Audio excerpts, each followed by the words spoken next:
your journey is truly fascinating. From biotech engineer to a banker and now a public speaking coach. What an incredible transformation. What inspired you to take this leap into public speaking? Story is powerful and my story is powerful too. Suddenly, how public speaking from being an engineer. So, Mastering public speaking, it is inevitable. It's important for all. But if we see it from students' perspective, so how will it be helpful for a student to master public speaking, say in terms of college admissions or going forward getting job opportunities? So, to answer this question, let me tell you that public speaking is no more a optional skill. Okay, whether you are a student, whether you're a working professional, wherever you are in your life. Fantastic. All right. So in today's world, communication is not just about speaking on the stage. It is like online model as well, right? So what will be your top tip to students when they are communicating on virtual platform? Great. Yes, so I would say that when it comes to a virtual platform, it's a different. Good afternoon, everyone.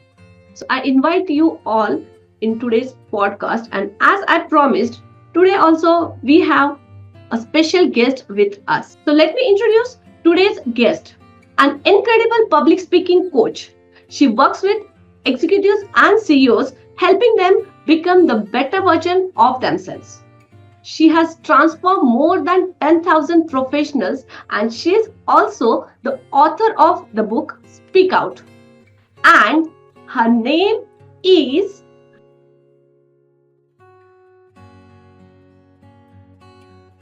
Priyankini Mahanta. So let me welcome Priyankini Mahanta to this podcast. Hi Priyankini.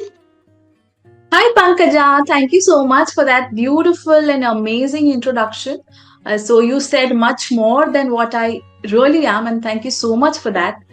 So it's my pleasure, obviously honored to be here as a part of the mission which you are into, and I really love the work which you're doing, and whether it's related to the career coaching, helping the students with memory. So I connect to this really well because I started my career as a public speaking coach with kids, right, with students. So yes, pleasure to be here.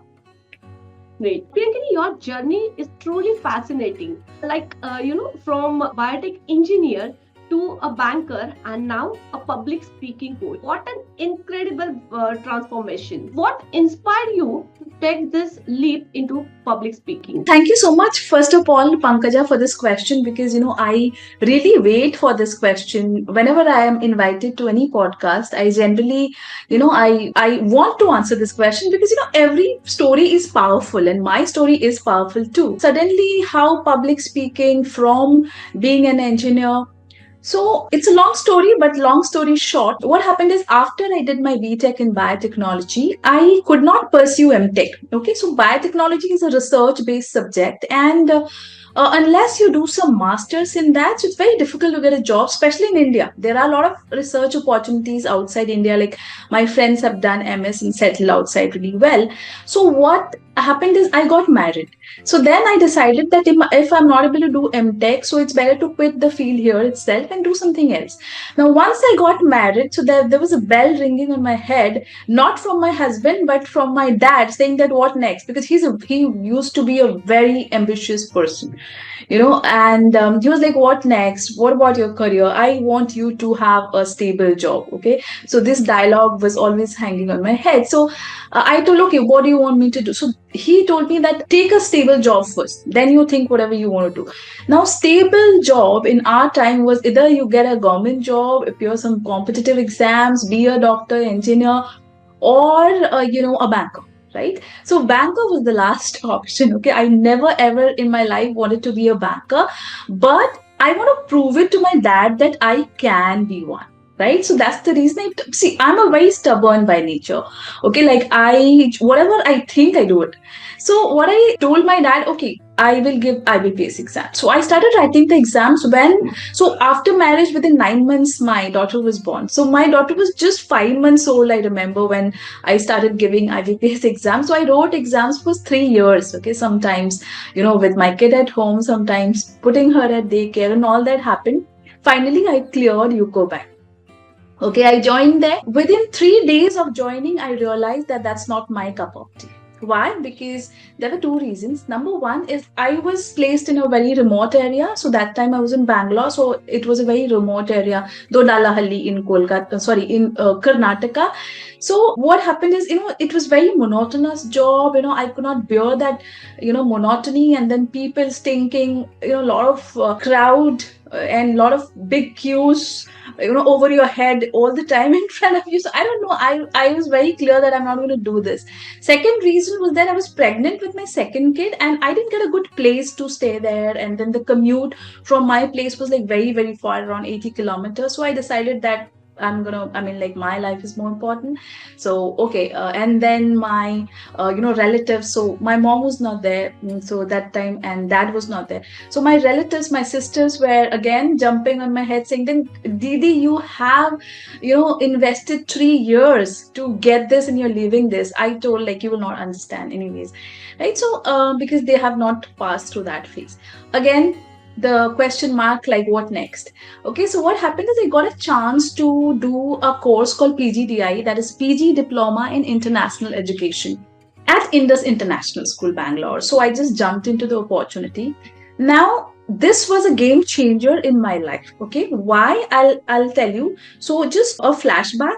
As a kid, I was a very shy kid. Okay, so throughout my life, I used to be a backbencher, and I even remember today how I was very much hesitant to even say namaste uncle to my dad's friend. When somebody comes home, my dad says, okay, aajo namaste bolo.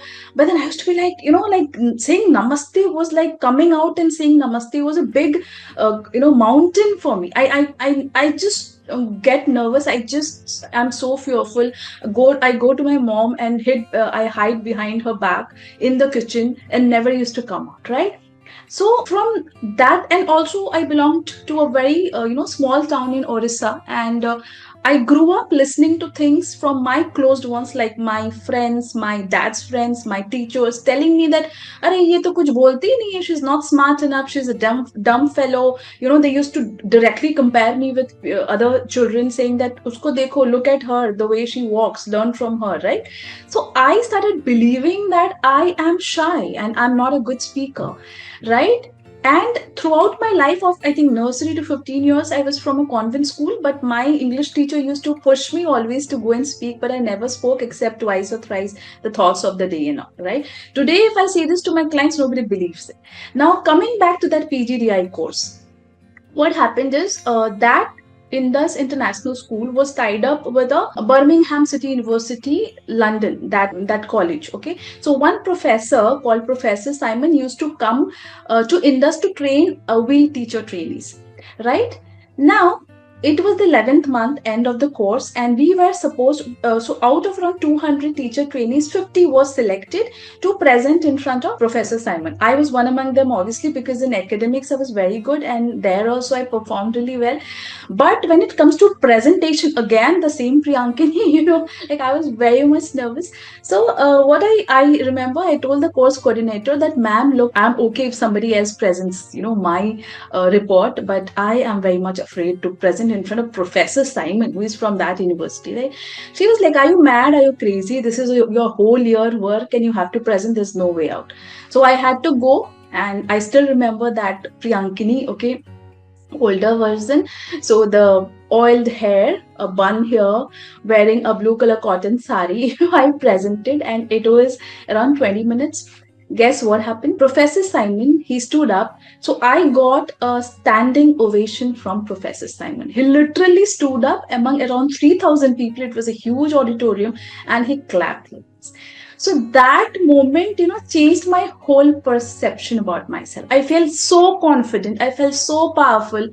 I was like, oh my God, what is that I was believing about myself? I'm such a good speaker. Look at that. The native speaker is giving a standing ovation to me. So I am such a good speaker. I can also train other people. on speaking. I can train anybody in this world, right? So that moment gave me this much of confidence. So that is when a public speaking trainer in me was born. Okay, and I started from that school itself. So Indus International School, so public speaking is a part of the curriculum. I started training students like from 8, 9, 10, 11, 12, and then there was no looking back. So after that, graduates like final year engineering students, MBA students, now then professionals, now executives, and CEOs, mid-level executives are my major, chunk of the clients which whom I train today. So yeah, this was the journey, and till now, in the last decade, I have trained more than 10,000 people, and I'm on a mission to transform at least 1 million people in the next 5 years. So yeah, that's about. Wonderful. Very wonderful story and transformation. I could just visualize Priyankini and the Priyankini which we see now.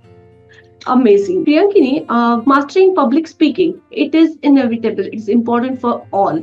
But if we see it from students' perspective, so how will it be helpful for a student to master public speaking, say in terms of college admissions or going forward getting job opportunities? So to answer this question, let me tell you that public speaking is no more an optional skill. Okay, whether you are a student, whether you're a working professional, wherever you are in your life, it is a mandatory skill. Okay, why I'm telling this? Because in this era, or I would say in this fast-paced world, people are looking for leaders who can speak, who can express their ideas, who can articulate their thoughts very clearly. Okay, and the VPs, the CEOs, the directors, they somewhere constantly believe, it is a part of their belief system, that good leaders are the ones who are good speakers, who are good communicators. And that is why always there's a bias in the corporate world. You will see that the person who is having like a lot of experiences is like not considered or not valued. On the other hand, a person who's a good speaker, he climbs the ladder very far. And now see, if I give you two situations, or even imagine that I am the VP of a company, and I am supposed to give promotion to a candidate. Okay, now there are two people.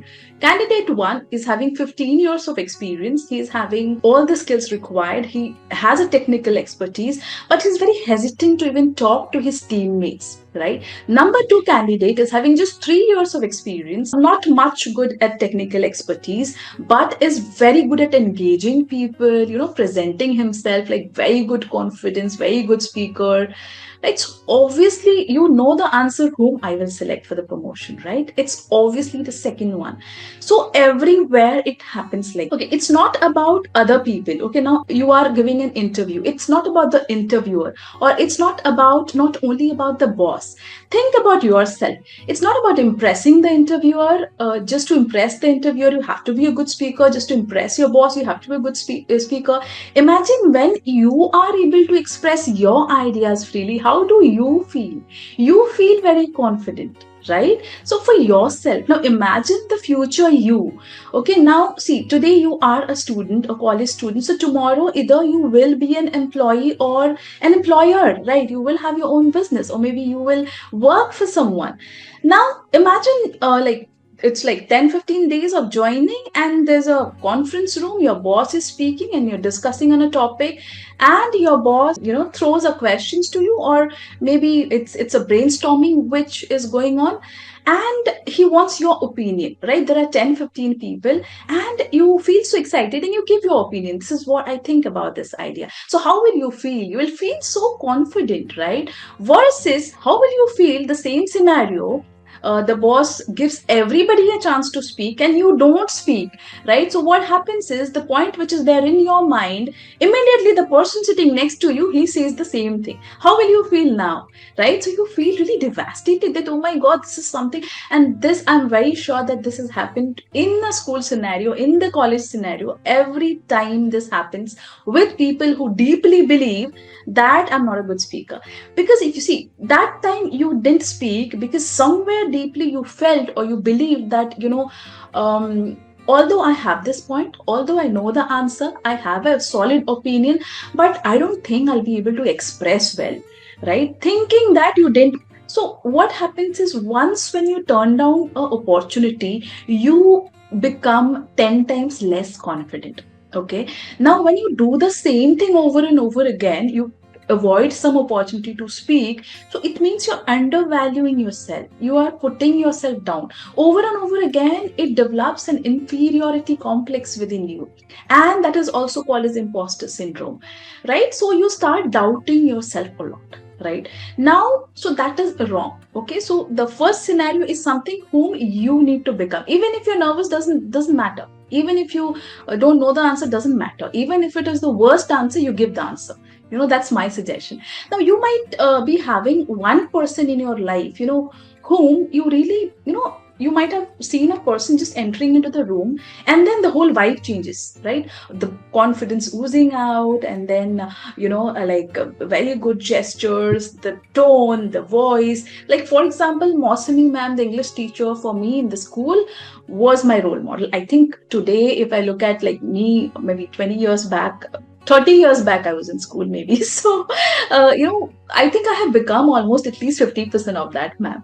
So you might be having one person like that, so like whom you want to become, only because that person is so good at speaking. He's so good at connecting with people. He's so good at engaging the audience instantly, right? So today, like I always listen to Priyanka Chopra. I just like the way she talks, she walks, she speaks, she just carries herself, the way she stands, everything, right? So try to become that one person, or keep a role model like whom you want to become, who is a good personality, who has a very good charisma and very good confidence. So yes, so I think that answers your question. Wonderful insights, which all the students listening to this podcast, they're going to get. And yes, Priyankini, I have seen some people who are on higher position, and they have the authority, they have the knowledge, experience, but just because of this lack of confidence, they avoid doing the presentations, and this is somewhere hampering their growth, career growth, right? So I'm sure students and parents who are watching this podcast, you must take public speaking seriously.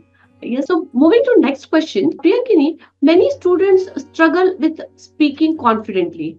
Maybe it is during their interviews or presentations or even vivas. Okay. So what strategies can help them articulate their thoughts in a better way? Definitely, I will talk about the strategies. But then, before going ahead to the strategies, I would like to throw light, or I would like you people to understand, is that the first step is acceptance. Okay, you need to accept the fact that being fearful in an interview or being nervous in the viva is absolutely okay. It's okay to be nervous. It's okay to be fearful, right?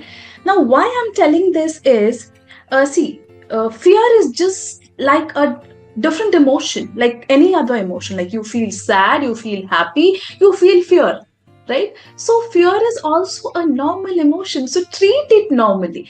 Now, I understand that it's people have made it big in their mind, and that's the reason statistics says that around 75% of the people all over the world suffer from the fear of public speaking, which is called glossophobia. So what you have to do is, you have to accept the fear first, like any other emotion. Now tell me, can you take out sad emotion from your mind and throw it away forever? Can you take out the happy emotion? It's not possible. So similarly, it's not possible to take away the fear emotion also. It's a part of you. Accept that it's a part of you. And believe me, everybody gets nervous. Even I get nervous, right? But yes, for the 5 seconds, okay? Now, initially, when I go to the stage, for the 5 seconds, I get nervous, okay? And then I pick up my normal form. Okay, so great speakers in this world like Oprah Winfrey, or Mel Robbins, or Tony Robbins, or maybe Jeff Bezos, or if I talk about Narendra Modi, if I talk about Priyanka Chopra. So it's the same for everyone. Only difference is, as I said, I feel nervous for just 5 seconds. So the span of nervousness reduces as you practice more and more on the skill. Okay. Now, as I have done this more than 100,000 times over and over again, so what happened is the span of nervousness was this much. While I went on to the stage for the first time, maybe like I just came back. I remember, when I was like a part of coaching community and I was supposed to present just introduce myself in front of, I'm talking about 2018. Okay. So just in front of like 70 people, and I just went onto the stage and then I was like, hello everyone, this is Priyankini, and that's it. And I just stand like this blank, and then I told the anchor, can I go back and come again? And it's like, okay. So it's okay, right? So day one, it was the span of nervousness was this, but then now it is this. So with practice, it gently goes away. So the first step is like acceptance. Okay, you need to accept the fact that being fearful is absolutely okay. Treat public speaking like any other skill. Okay, like for example, driving skill. What happens when you start driving? You feel nervous, right? Like you are like, oh my God, will I be able to learn ever? Because I remember my driving experience. First 10 days, you are like, oh my God, where am I going? What happens up to 1 month? What happens after 3 months? What happens after 6 months? What happens after 1 year? 1 year, you develop that level of expertise, right? You feel so good about yourself. You can even drive without, looking at the glass. You can even talk on phone and drive. You can even talk to the people around you and drive. You can listen to music and drive, right? Same thing is with public speaking. The more and more you practice this skill, you get confident in this, right? Very simple.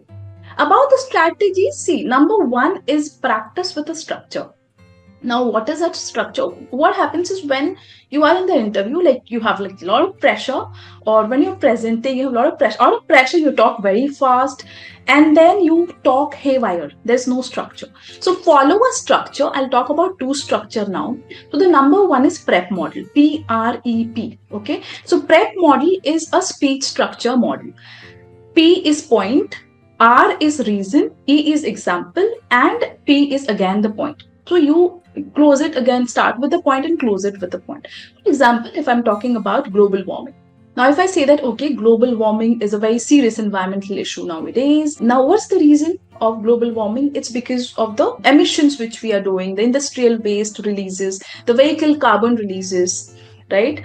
And the fossil fuels and all those things. So that becomes the reason. Example, there are hundreds of examples of global warming. So you can go with some examples like the Arctic Ocean, the ice layer is shrinking, or you might have witnessed personally a lot of abrupt climate changes recently, right? Like, it's a sunny day and suddenly it starts raining, and that also abnormally. So these are all the effects of global warming, these examples. Again, you join this to the point. What is the point? That it's as global warming is becoming alarming, it's high time to reduce global warming. How to do that? Planting trees, and then, using like organic fuels, and then renewable resources, and what else?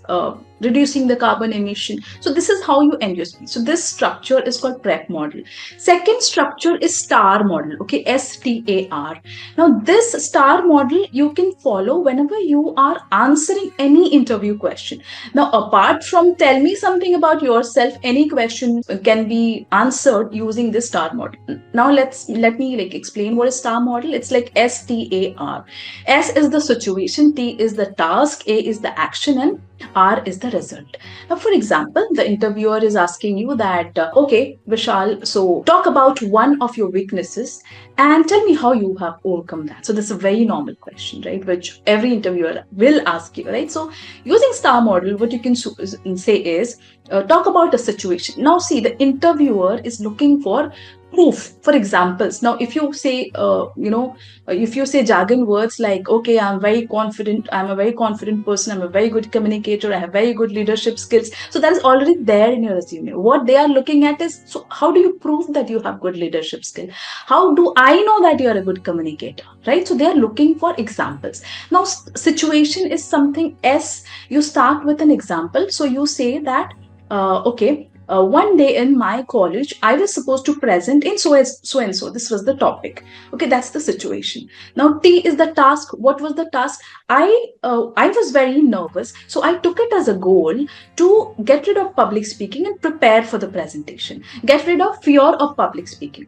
Okay, and prepare for the presentation. That becomes a task. So here we are talking about the weakness of fear of public speaking and how did you overcome that, right? S is done, T is done. What is A? What actions did I take? Now you can talk about that. Okay, what I did is I used prep model or whatever model to prepare my speech. I made it very crisp. That is one thing. Second thing is I rehearsed in front of the mirror. Okay, and I recorded myself. I rewatched myself again so that to find out the areas of improvement. Okay, and then maybe it's a grammar glitch, or maybe I'm not pausing at the right time, or maybe I'm not using the right words, and then I rectify. Yes, A is action is done. What about the results? Now the results were very good, as my professor gave me a very good feedback. Now I was able to present very confidently. I was able to engage the audience also by asking the right questions. My body language was great. I was maintaining the eye contact. So that is how you elaborate your example using a star model, and that becomes very effective. And then the interviewer gets some matter to understand and get convinced that okay, this person is really very confident. So that is about the star model. Next, yes, so let's talk about few more strategies. So the next strategy is power pose. Okay, what is power pose? So it's a posture, okay, which is generally called the confidence posture or the authoritative posture. This is called the power pose. Now both the feet should be shoulder apart. Okay, so this much should be the distance between your feet. You stand like that, or even you're sitting, you can use this power pose, and your hands should be like this. Now hands should be above the waist and below the shoulders, right? And this is called an open gesture. So when you stand or sit using this power pose and sitting your spine erect, what happens is you start feeling confident, right? So that is why like body language is very, very okay. Like this body language itself gives you a lot of confidence. As the names, it is like authoritative pose, so it makes you feel okay. So that is a power pose. Next is follow breathing techniques. Okay, so I will give you one breathing technique. There are a lot more you can like explore in the internet, and because see, one thing which I say which works for me does not necessarily works for you, right? So you have to explore your. Now there's a breathing technique called ha breathing. Okay, so this is basically a healing technique. So I learn a lot of healing and I practice a lot of healing. So ha breathing is a part of a healing technique, so which is like very simple, very easy. Just before the presentation, just before going to the stage, what you have to do? So just before going to the stage, what you have to do is you have to inhale 10 counts. It need not be like 1, 2, 3, 4. It need not be slow. You can just count fast, like 1, 2, 3, 4, 5, 6, 7, 8, 9, 10. Inhale, hold 1, 2, 3, 4, 5, 6, 7, 8, 9, 10, and then exhale 1, 2, 3, 4, 5, 6, 7, 8, 9, 10. Do this for 5 rounds. It really releases your pressure instantly. Now, see, breathing is something which we do not do on a daily basis. Now, you might be asking, what is that which we are doing? So, see, our breathing is very short. The breath doesn't even reach the lungs completely, right? So, in between, sometimes when you do ha breathing or many other breathing techniques are there. Ujjayi breath is something which I learned from Art of Living. So, these breathing techniques calms you down a lot.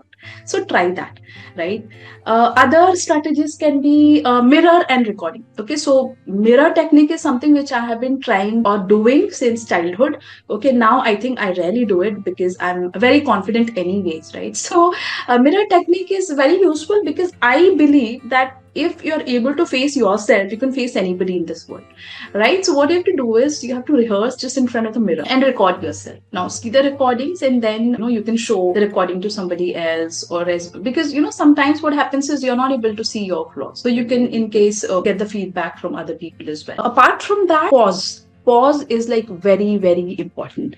Okay, so what happens is some people, they don't know what is a pause. Some people, they don't know what is a pause. I will just give you an example so that you understand, like without pause how it sounds and with pause how impactful it sounds. So, suppose if I'm talking about my last holiday experience, okay, if I say that I went to Andaman last year and it's just heaven on earth. I love the beautiful blue color water in the sea. It was so peaceful. I enjoyed every moment of the 7 days I spent there. I remember the cool breeze touching me in the shore. It stressed me from all the baggages I was carrying. I was completely in the present moment. Versus if I say that I went to Andaman last year, it was just heaven on earth. I loved the beautiful blue color water in the sea. It was so peaceful, so serene and enchanting. I enjoyed every moment of the 7 days we spent there. And I can still feel the cool breeze touching me while I was in the shore. It de-stressed me from all the baggages I was carrying, and I was completely in the present. So you might see the difference between the first case and the second case, right? So a pause is something which is important because see, every human mind needs some time to process the information, right? Because if you are so speed, now it goes over the head for everyone, right? So give your audience some time to process the information, as well as when you focus on the words, so you add some impact on it, right? And the last but not the least is, of course, visualization and affirmations. That is something is my favorite. And the big celebrities, the big music celebrities, very famous dancers. I remember a video by Virat Kohli. He was going to play his T20 match. Okay. And the night, so this visualization is generally done. Suppose tomorrow morning you have the presentation. So the night before, you can keep rehearsing that visualization. So what Virat Kohli did was he imagined a success, okay, in the T20 match. He visualized that, okay, he's winning, right? So, and then he forgot, and the other day he goes and plays the T20 match, and it was going on well, but suddenly there was a time wherein he felt that I'm losing, right? And he was like, he was very skeptical. He was like, okay, anyways, I'm going to lose. And immediately he wins, right? So he shared his moment that how visualization works, because your mind is not able to distinguish between the pictures which are real and which are not real, right? So this is a very good technique to fool your mind, right, that this is true. So keep visualizing exactly the way you want. For example, before presenting, imagine each and every moment, each and every scene. Okay, you entering the stage, dressing up so and so, your body language is so confident, you feel so powerful, your audience is clapping, your audience is so excited to listen to you, right? And now just visualize that complete fresh aura of that place, the stage, the colors, the people around you, the anchor announcing your name. So exactly the things which you want to see. That is like very, very effective. I try it all the time, and every time I'm successful, right? Affirmations add on to visualization, like I'm very confident, I'm the most powerful speaker in the world, I'm a very good speaker, I have all the answers to whatever my audience asks me, right? So these are something which I practice. So excellent, right? So I hope I have given a lot of strategies. I have a lot more, but we do have a time limit, so I'll give this much. Thank you so much, Priyankini. These were wonderful techniques and strategies which you have explained. And disclaimer to all the students and parents watching this, don't miss out this one, because I really liked the techniques which you suggested, especially prep and star. So it is wonderful solution to the students, or even this will be helpful for the parents who want to present themselves somewhere. So it is wonderful technique. Apart from that, all the other strategies, fantastic, Priyankini. You have given them. So these are wonderful strategies shared by you, Priyankini, and definitely they are going to help students and parents. Fantastic. All right. So in today's world, communication is not just about speaking on the stage. It is like online model as well, right? So what will be your top tip to students when they are communicating on virtual platform? Great. Yes, so I would say that when it comes to a virtual platform, it's a different ball game altogether, right?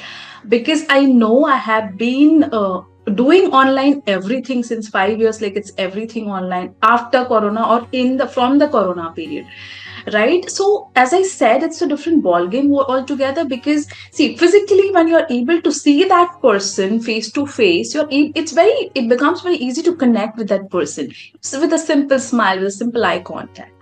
But what happens in the online scenario is that people don't care. They will just switch off the video and they will mute themselves, and then they'll go to sleep. So what will you do then, right? So yes, there are a few strategies which I would suggest, which I do. It's my personal experience. It's not like bookish or I have read somewhere. But the number one thing which you need to do is set expectations from the beginning. From the beginning itself, tell them that, hello everyone, a very good morning to all of you, and can you please put your videos on so that we can look at each other's faces and it will be more interactive. So how I do it is, I tell them that till the time, because see, already I have a very good connection with those audience. I know them already. So I tell them that I am not going to start the training session until all of you turn your videos. Right. So that's a very good way to, and be a little polite.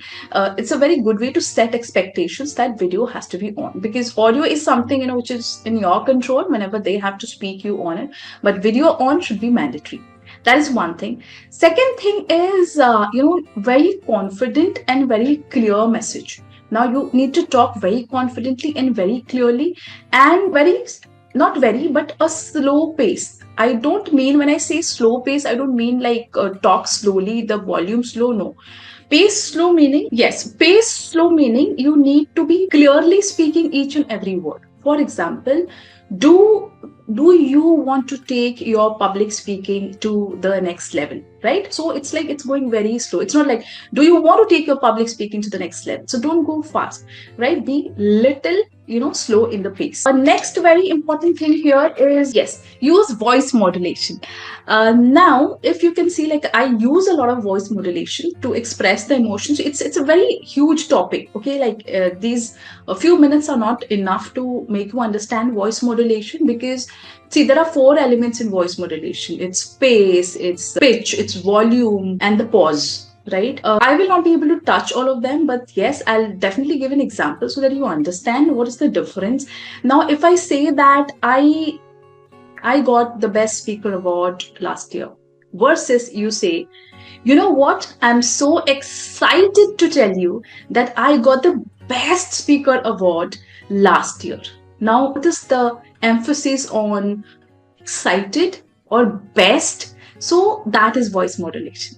Right? So when you emphasis on the words to just show emotions, right? And a lot of other things are there in voice modulation, but that is very much important, so that instantly the audience gets engaged. They will listen to you. It grabs attention, right? Next thing is check the technology.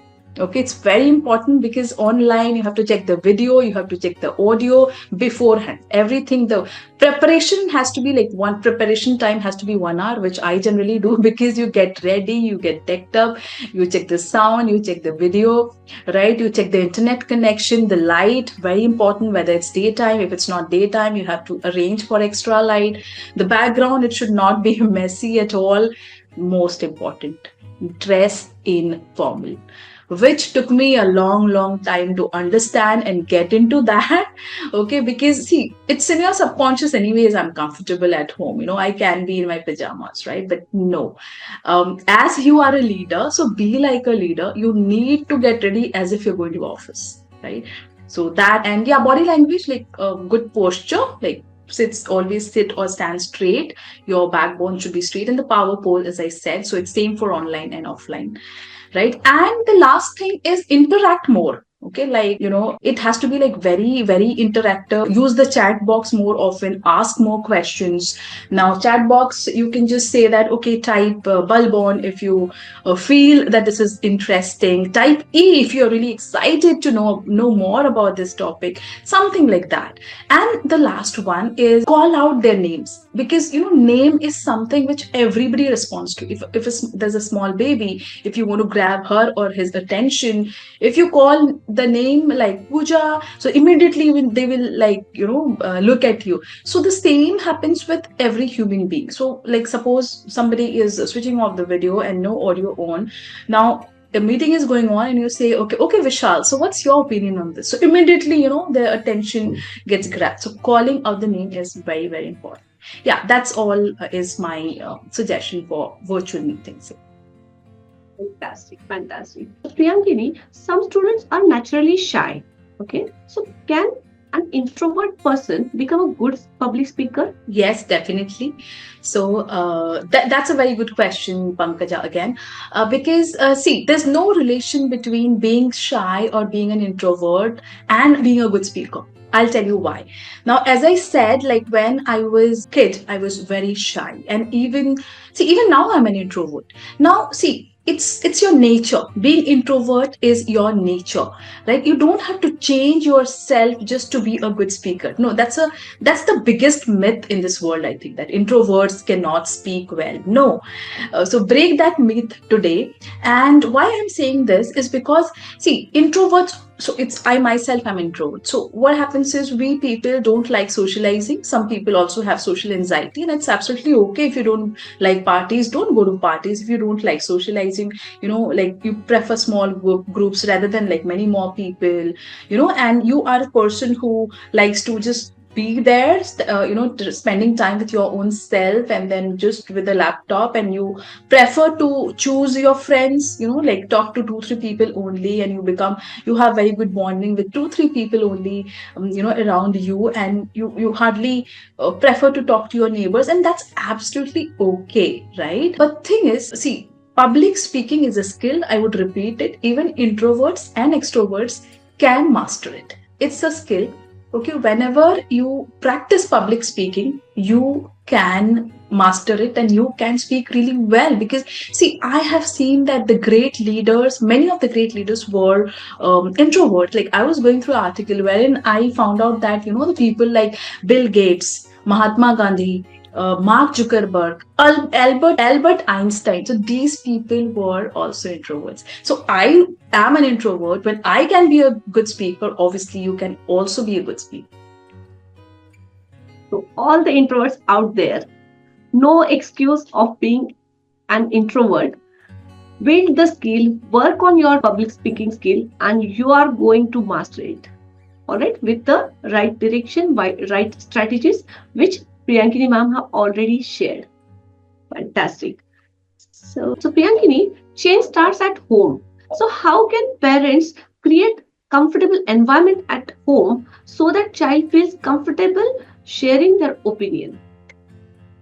Yes. See, it's very easy, Pankaja, because I also believe as a parent, I also believe that, see, the children spend 90% of their time with their parents at home. And that's a very cozy and comfortable and friendly environment for them, right? Now, if you don't give them a good environment, so they will develop anxiety from the outside world. Okay. Now, let me give you a few strategies how to, develop that environment at home and give them a very safe space at home. Number one thing is encourage them to give their opinions everywhere. For example, now, whether it's a small thing or a big thing, for example, I have my elder daughter is 13-year-old. I involve her in every discussion or every decision, whether I'm supposed to buy a TV or AC, a car, or, recently she helped me to design my logo. I mean, select my logo basically. And last time when I was preparing for my webinar, I asked her, like, which date should I launch this webinar? Right. So although they have a very small level of experience, they do have that much of knowledge to share their opinion with you, and you never know what strikes. It's not like, see, it's a conditioning in our mind that we learn only from our elders or we learn only from educated people. But see, small children are also great. They do have very good level of maturity. What I have seen, my kid is like next level. She's my dadi amma. So yeah, encourage them to speak and give their opinions, right? And second thing is, be very good listener. I have committed that mistake. That is why I tell all the parents that don't commit that mistake of not listening and ignoring your children, right? I have done that, I have done that mistake when my daughter once came to me. I was on a call and I was like, why don't you go away? Why are you disturbing me? Can't you see I'm busy? Never ever do that. So say it politely. Suppose you're busy, you tell that, beta, I'm coming back. I will listen to you. Okay. And if it is important, just give me 5 minutes. Let me wind up the call. Then we will talk. So politely respond to them and listen to them. Because see, they are kids. Even we human beings as adults, we also need attention. We seek attention. And they are just small kids. So give them attention. Very simple. Right, that is the second thing. And about third thing, involve them in any family discussion, be it the dining table or be it going to a restaurant. Ask them, what kind of food do you like? Is that restaurant good? Is this, what do you think about this? Or maybe about your next trip. Whatever discussion is happening, just don't underestimate them. Value them by giving them a chance to speak and give their opinions. Okay, and third and very important thing is praise them, not only for the outcomes, but the process also, the hard work which they have done. Okay, praise that also. See, I've seen many parents, they only praise the outcomes, that is the marks. Okay, this time you have crossed 90%, do more, do more hard work and this and that. But also praise while if they are finishing their homework within like 2 hours. So praise them that, okay, I'll give you a chocolate for this, I'll give you a pastry for that, I'll take you out, I'll buy a dress for you if you can sit, consecutively, if you finish your homework for the 1 week, so you're getting a small gift or something like that, whatever they like, or your favorite pizza. So try to reward them, not like aggressively. Sometimes parents like spoil their children by rewarding more. So as a parent, you know where to draw a line, right? So reward them, appreciate them.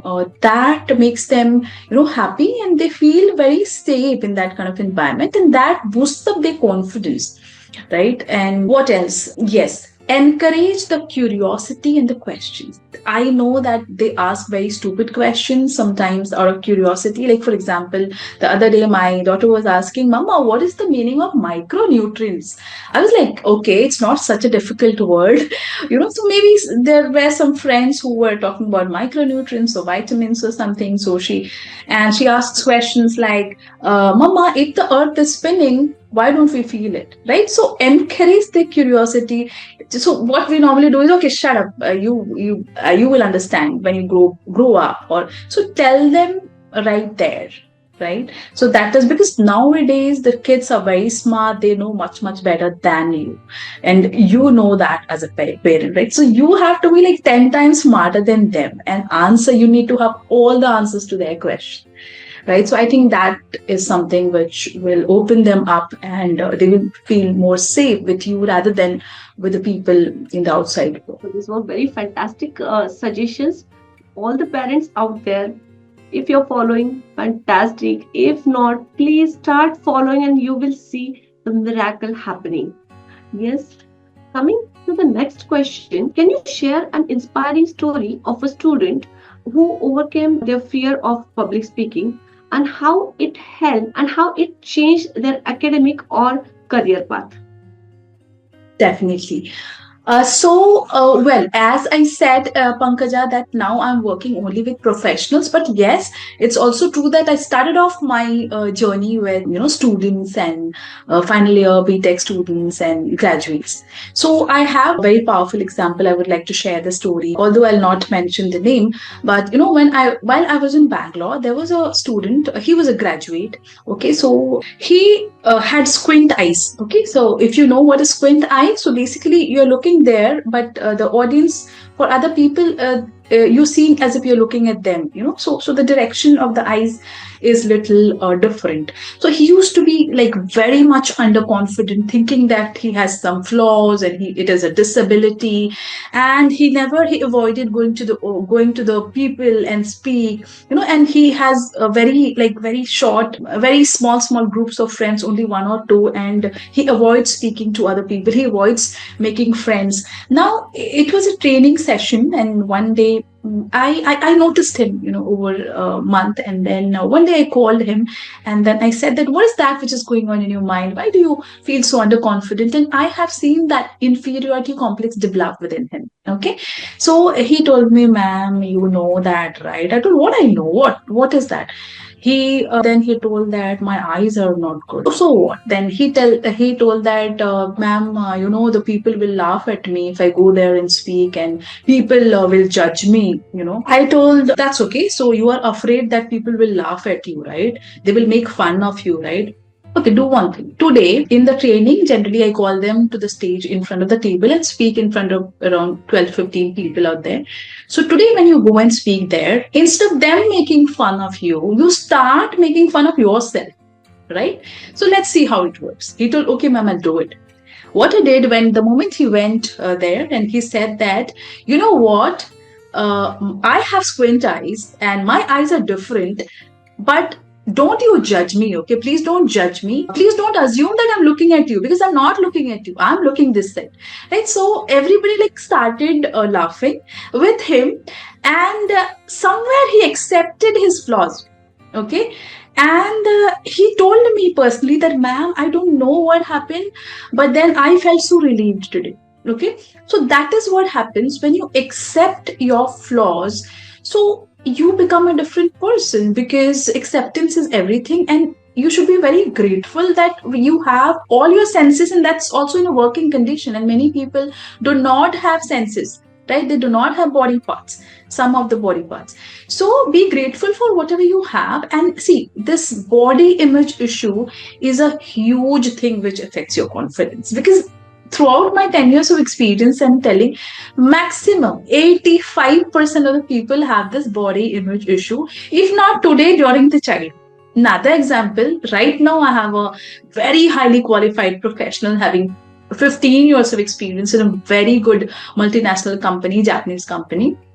So he's a very confident person. And then I told, what stops you to speak? Like, why? And then while I was working on his limiting beliefs, I found out that while he was a kid, he was a fat fellow. And the girls used to mock him like anything all the time. So he developed a belief in his mind that fat people do not have a voice. They are underconfident people. And that's the reason, he was so hesitant to speak. Now imagine that time, and now he's a fitness freak. He has worked a lot on himself, right? But still that belief is there, and which is interrupting him again and again. So this body image issue is a very normal thing in public speaking. So accept your body as you are, because God has made you, and so be happy. See, some people think that I'm very tall, I'm very short, I have a dark complexion. No, you are unique, right?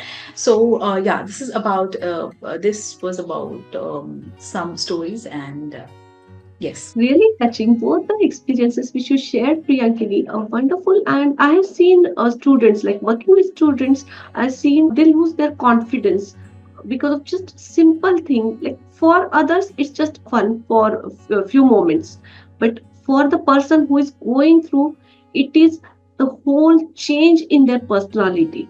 Okay, and I really liked how intelligently you took them out from those situations and worked on them. So yes. Yes, so I forgot to mention that the first fellow in Karnataka, in Bangalore, he is the owner of a training company now. Okay, he trains different colleges in Karnataka. Not only trains, but he has around 50 trainers under him, whom he has trained, and those people go and train on behalf of him. So I forgot to mention this. So yeah, this is the actual transformation story. Fantastic, fantastic. What a transformation. Like with right direction, what miracle can happen. So that's really good. And hats off to you, Priyankini, because you guided someone and person who was not having the confidence and who turned to be trainer now. Fantastic, fantastic.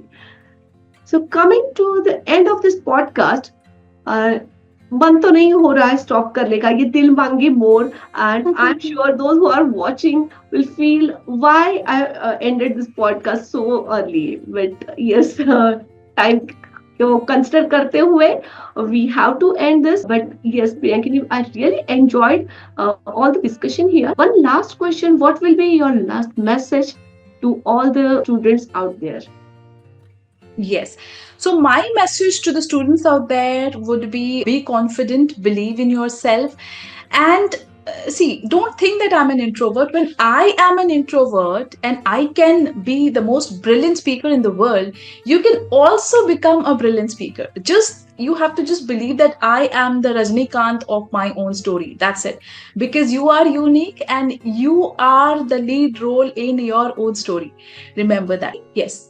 Everyone is a born speaker. Do you remember when you were born, you were a small kid, how much you used to speak, right? So naturally, you are a good speaker already. Now things I have gone haywire, many limiting beliefs you have picked it up from the environment, and that's the reason you feel uncomfortable. You have inculcated the doubt in yourself, but you are that same person. So nobody is a born speaker. Everybody develops that skill, and just unleash that inner natural speaker in you.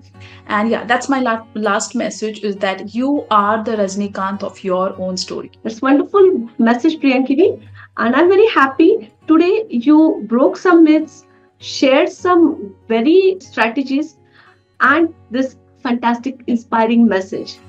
What else can we expect from this small time of 30 to 40 minutes? Thank you so much. This was wonderful discussion with you.